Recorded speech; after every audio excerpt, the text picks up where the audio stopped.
2 years of war in the country's east, but Ukraine has another battle on its hands with a growing political fallout at the highest level. Also on today's program, 36th time lucky? As another round of presidential elections fail, we ask why Lebanon can't find a leader. And in Picture This, victory for the outsiders as Trump and Sanders take New Hampshire.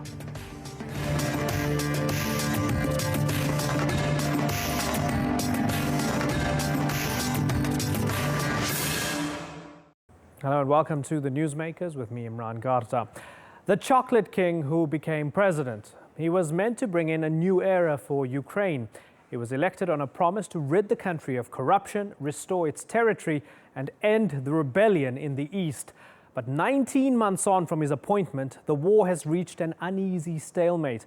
And he's discovering that scandal and office all too often go hand in hand. The government has seen a steady stream of resignations, some of which have threatened to bring it down. And many of them point to frustration that the promise shown at the start of Ukraine's revolution now looks like it may be reaching a dead end. Today's newsmaker is Petro Poroshenko, as we ask if Ukraine's fragile ceasefire and political stability are teetering on the edge of chaos.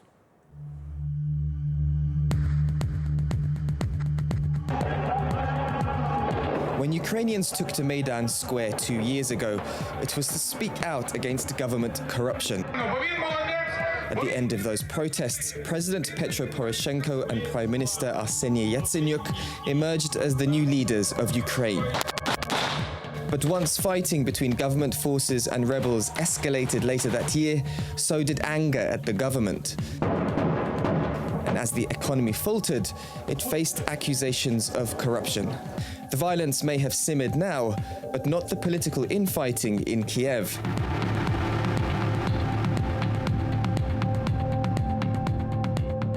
Poroshenko and Yatsenyuk have had an uneasy alliance. Their fragile unity government risks collapse. Tensions often boil over in parliament. The latest victim of the political fallout has been Ukraine's economy minister. He said the government needed nothing short of a complete overhaul and then resigned. It's a crisis of basically values. I think we really need to use this opportunity to bring in a completely different, set of people with a completely different mindset. The political instability has also forced the IMF to put the brakes on a $40 billion aid package. Ukraine's economy has shrunk 12% as a result, and that's forced the government to impose tough austerity measures. Ukraine's Western allies are now worried whether the country can follow through with reforms. But the United States still banks on both the president and prime minister as the best option against Russia. A political collapse would set back negotiations with Moscow. Russia has held military exercises near the border in recent days, a possible reminder that it will continue supporting pro-Russian rebels if violence flares up. Ukraine may still be the focus of an impasse between Russia and the West, but fighting at the heart of government is going to shape the standoff in the coming months. Ashraf Helmi, The Newsmakers. Well, joining me now to discuss Ukraine's political crisis in New York is Andrei Dobryansky. He's the Ukrainian World Congress representative at the UN. Also with me is the New York Observer's national political correspondent, Lincoln Mitchell. Gentlemen, thanks for joining us. Andrei, the economic minister, the agriculture minister, the infrastructure ministers, all of them resigned. That's not very good, is it? Well, that's only the ones who resigned in the last couple of weeks. There have been other ministers who resigned over the past couple of months, beginning over the summer. It's a period of revolution. The revolution is continuing. Unfortunately, what's happened for the will of the people of Ukraine is that there's been an active invasion going on at the same time, both militarily, there's economic warfare against Ukraine, a whole host of issues that the Ukrainian people have to deal with externally, which unfortunately hampers the revolution part. At the time of the revolution, I was there for the election of President Poroshenko. All the revolutionaries understood the president was being elected because we only had a very small window to elect a president ASAP since the previous president had fled. The next presidency is really what the revolution is aiming for, and all of this civil work is what's going towards it. The economic minister, Abramovicius, said when he resigned, I'm going to quote this to you, Andrei, "Neither I nor my team have any desire to serve as a cover-up for the covert corruption or become puppets for those who, very much like the old government, are trying to exercise control over the flow of public funds." Is he right? I absolutely do not deny that there's rampant corruption in Ukraine that needs to be addressed with. It's part of the reason people went to the streets. It's part of the reason that people rose up across the entire country. It's a decade's worth of corruption that needs to be addressed with. It's a generational change, and the people who stood in line for the revolution both want change immediately, but they also understand that this is going to take decades. This is not a problem that's going to be solved in the next year. Lincoln Mitchell, are you buying any of that? Well, I'm buying most of it. It's not a decade-long problem of corruption. Corruption in Ukraine didn't really start when Viktor Yanukovych became president. It's really, maybe this is what you meant to say, but it's a generation, maybe a quarter century record of corruption in Ukraine that has to get cleaned up, that will take a lot of time. But on the other hand, I also would caution about using terms like revolution so cavalierly. If we've been through this movie before in Ukraine. If we've been having this discussion in, say, I don't know, January, February of 2006, we'd be saying similar things about the Orange Revolution that we're saying about the Euromaidan revolution. So when we look at Ukraine's modern political history and how what's going on now fits into that history, we should think about continuity, about patterns repeating themselves, about a problem of corruption that is deeply endemic going back to the early days of post-Soviet independence. What other word would you use, Lincoln? Instead of revolution? Yeah. I would say instability, I would say continuing transition, but revolution suggests a radical change that we just haven't quite seen yet in Ukraine. I think there are revolutionary aspirations, and on there my colleague is 100% right, but you know, ousting a corrupt leader is not quite, and I don't mean to be too technical here, it's a big deal what happened in the Euromaidan movement. It's a big deal. Frankly, I thought it was a very good step forward for Ukraine, but to have a set of revolutionary expectations without the radical change that comes with revolution, and I certainly recognize the problem of, you know, let's call it what it is, the Russian war against Ukraine. I think we would certainly agree that that's a pretty devastating context for all of this in Ukraine as well, so I don't want to downplay that either. Andrei, the IMF is delaying aid for the moment. It seems to be as if, that they want to ensure that if the government collapses, any future government will be committed to carrying out reforms. Is that wise? I think at this point, Ukraine is in a situation bringing up the word war again, where I believe the latest totals are over 5 million people who have been affected by this war. The humanitarian crisis in and of itself is something that Europe hasn't seen since World War II, the number of people who are forcibly displaced. So every dollar counts for Ukraine, whether that's international investment, whether that's international aid packages. We still have a dispute with Russia, which is holding bonds over Ukraine's head, the massive devaluation that's happened in Ukraine. So every dollar really is not something to be taken lightly. So Ukraine's government is going to have to do whatever it can to make sure those monies come in ASAP. But the rest of the world is really going to have to do a little bit more, unfortunately. You know, my use of the word revolution is that aspirational one. It's the reason people came out on the street, and it's why everything is happening. And it's going to take a long time to get a lot of these goals attained. But you know, understand that the word revolution and Europe does not go very well together. There's a long history of what happens here, and that's why my colleague Lincoln is a little wary of using that word.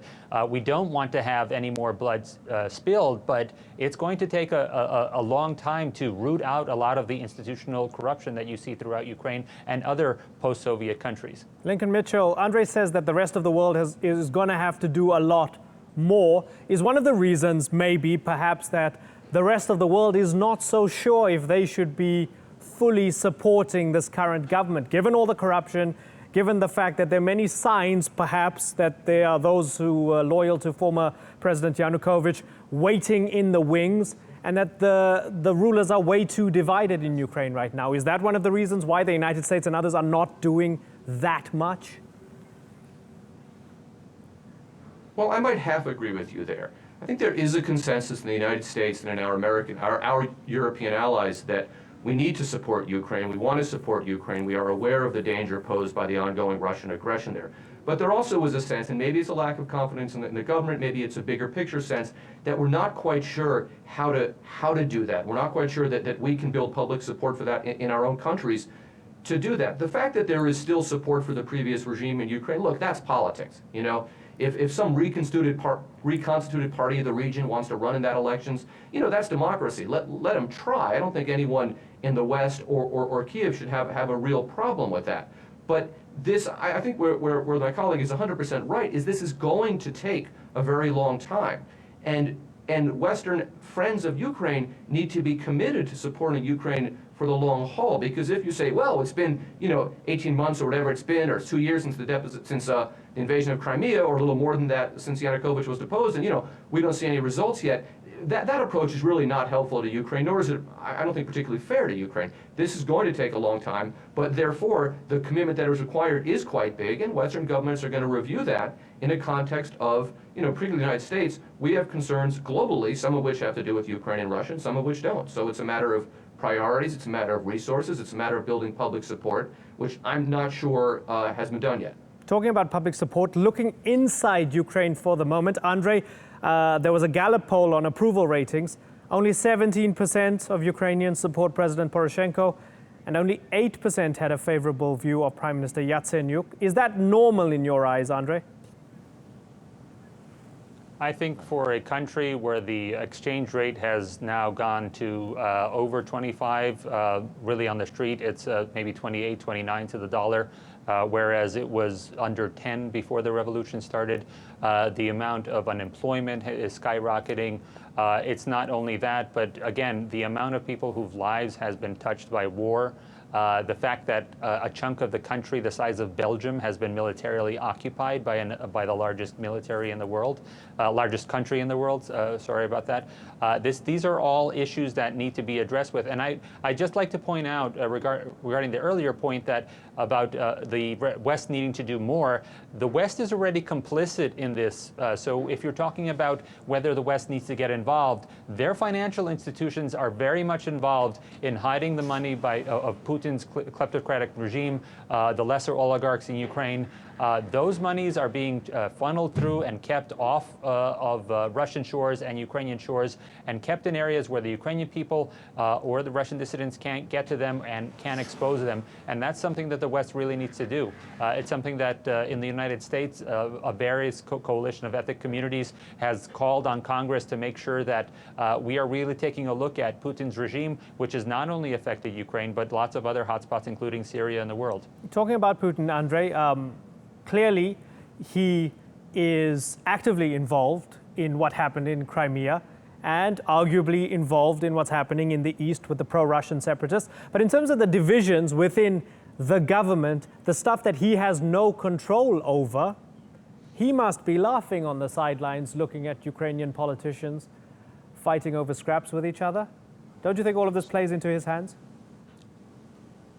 I think everything in the world is playing to his hands. He feeds off disorder. Every time there's a rancorous division in any European parliament, this is what he feeds off of. He loves referendums throughout Europe where money can be going towards supporting people who want to divide countries. This is exactly what's happening in Ukraine. He likes disorder. He likes throwing people against each other. He likes sowing the seeds of division by calling Ukrainians both gays and Jews and fascists at the same time. He's trying to get as many people riled up against leaders of Ukraine as possible, no matter what people's predilections are. I've always seen Putin not only as we understand him to be the richest man in the world from stealing so much money, but he does not seek to raise Russia up in any way. More, he's looking at the rest of the world to be brought down to his level. Just about 10 months to go, Lincoln Mitchell, for US President Barack Obama. How high up on his agenda will Ukraine be? Ukraine will not be very high up on his agenda, and maybe that's unfortunate. And you see this in the media and the policy debates. Right now, America is focused largely on domestic policy, but to the extent it's focused on foreign policy, it's ISIS, it's global terrorism. And one of the things that's very striking to me about this, and I would agree with much of my colleagues' comments about Putin. I think he pretty much nails it. What strikes me is that as soon as Russia got involved in Syria, the Western and particularly the American discussion media simply and political establishment simply stopped discussing Ukraine. We were so concerned about the Russian role in supporting Assad, in continuing that conflict there, that we simply almost stopped talking about Ukraine, almost as if Crimea and the Donbass are a fait accompli. And so that's a very troubling sign for Ukraine. I would just also add, maybe just this is another way of saying this, it's a very difficult struggle for the West and for the people that we are trying to support in Ukraine, who are trying to build a Ukraine that is whole and functioning and perhaps democratic, because the goal of Russia is simply to destroy or destabilize something, right? We're trying to build something. And anytime you're in a context where one person wants a mess and one person wants to create something, it's always easier to create a mess. So Putin does have, because his goals are different, it's a little bit easier for him to accomplish, for Russia to accomplish what they want, as opposed to the West, who's trying to accomplish something different in Ukraine. Andre, you think I think we've lost Andre for the moment, so I'm going to ask this to you, Lincoln, just before we wrap up. Lincoln, do you think the entire calculus will change if there's a Republican president come next year, because so many of them have been promising to get tough on Vladimir Putin? Well, remember that in the United States, foreign policy divisions between kind of more dovish people and more neocon or more hawkish people occur within the parties, not between the parties. So on the Democratic side, Hillary Clinton is a hawk. Hillary Clinton will be as tough on Putin as any Republican. She'll be smarter, she'll be more grown up about it, but she'll be as tough as anybody. Within the Republican Party, the current Republican frontrunner, Donald Trump, has said, hey, I can work with Putin, we'll get along fine. That's perhaps not the most tough thing in the world to say. However, guys like Ted Cruz and Marco Rubio are very hawkish. Similarly, on the Democratic side, Bernie Sanders is much less likely to be confrontational with Putin. So I think to a great extent, it's not a matter of it's a D or an R after the person's name in the White House. It's which Democrat or which Republican. And what we saw last night in New Hampshire, we have a long way to go here, but the primary on both sides was won by someone who was proposed a much more hands-off foreign policy. That's a great point that you made there. Lincoln Mitchell, thanks ever so much for your time. And also Andrei Dobriansky, who joined us as well. Thanks, gentlemen.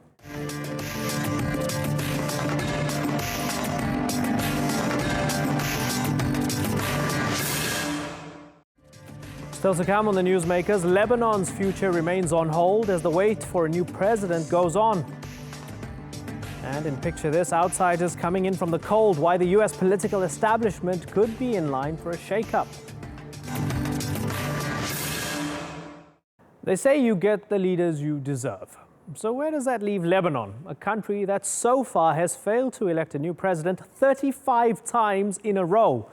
Since Michel Suleiman stepped down in 2014, Lebanon's parliament has refused to endorse a single candidate, exposing the limits of the country's delicate power-sharing system and the volatile religious politics at play.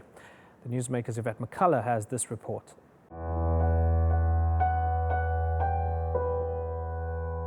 Lebanon is carrying its own wounds from the war next door. More than 1 million refugees fleeing the fighting in Syria have crossed the border, and Lebanon's resources are overwhelmed. The security situation is also spilling over. A Daesh suicide attack in November killed more than 40 people in the capital. It happened in a mostly Shia neighbourhood and a Hezbollah stronghold. Through its support of the regime of Bashar al-Assad, the Lebanese Shia movement is a key player in Syria's war.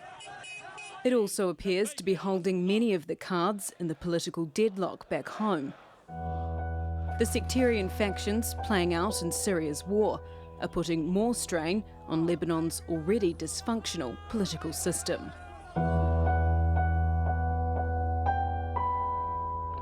Lebanon's political structure is the legacy of its own civil war. 150,000 people were killed in 15 years of fighting. Lebanon now has a patronage system that divides power amongst its religious groups. Lebanon's president must be a Maronite Christian, the Prime Minister a Sunni Muslim, and the Speaker of the House Shia. Each sect is also allocated a certain number of parliamentary seats.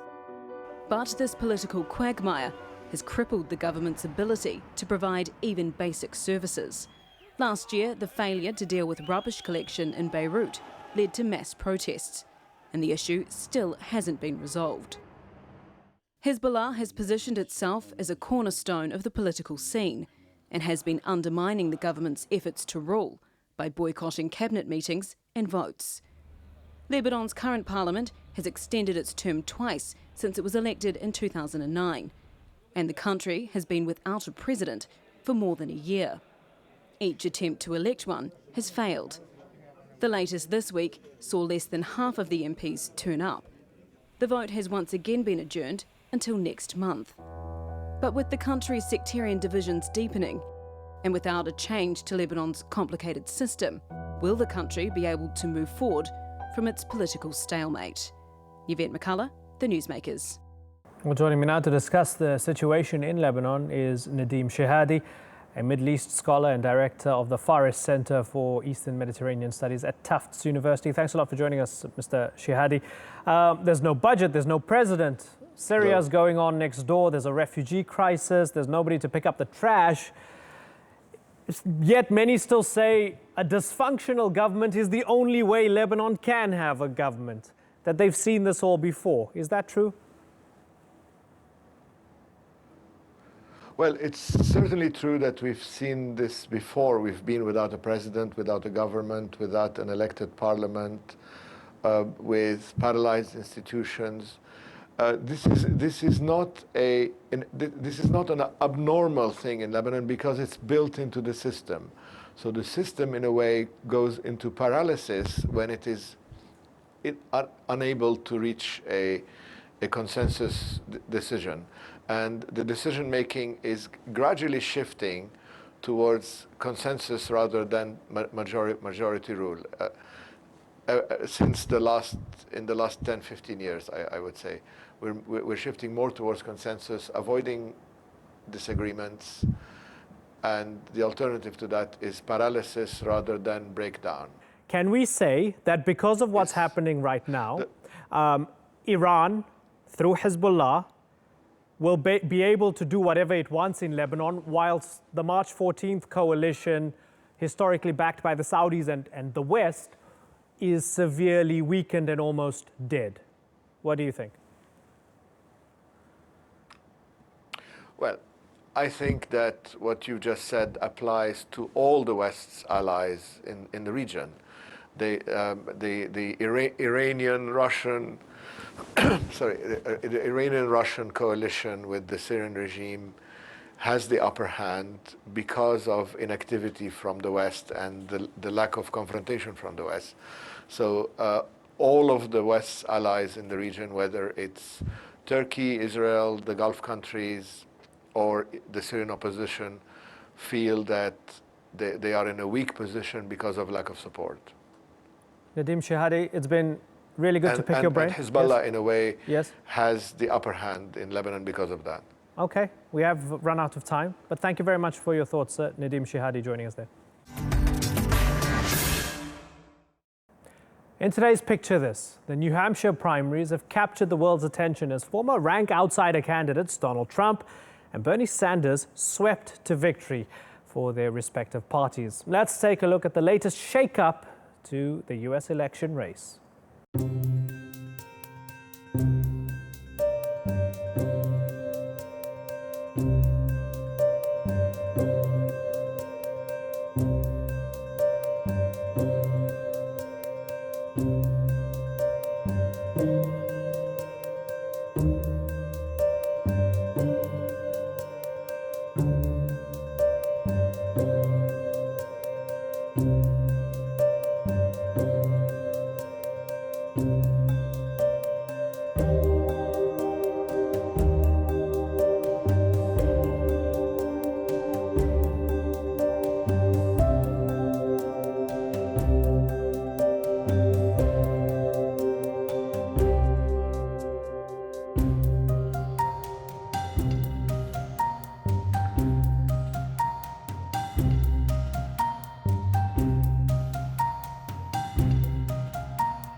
Today's newsmaker has been Ukrainian President Petro Poroshenko. The billionaire chocolate mogul has discovered that politics and business, while so often intertwined, are very different games indeed. In 2014, he won a landslide, elected to clean up corruption and restore peace. But as both those things look increasingly fragile, has Poroshenko led the country down the wrong path? Or was it an inevitable consequence of Ukraine's already perilous position? Both the government and the president's own solidarity bloc appear to be on the brink of collapse. With financial aid to the country on hold until this crisis is resolved, Mr. Poroshenko will be hoping answers are found soon. You've been watching this edition of the Newsmakers with me, Imran Garta. As always, thank you for watching. Bye for now.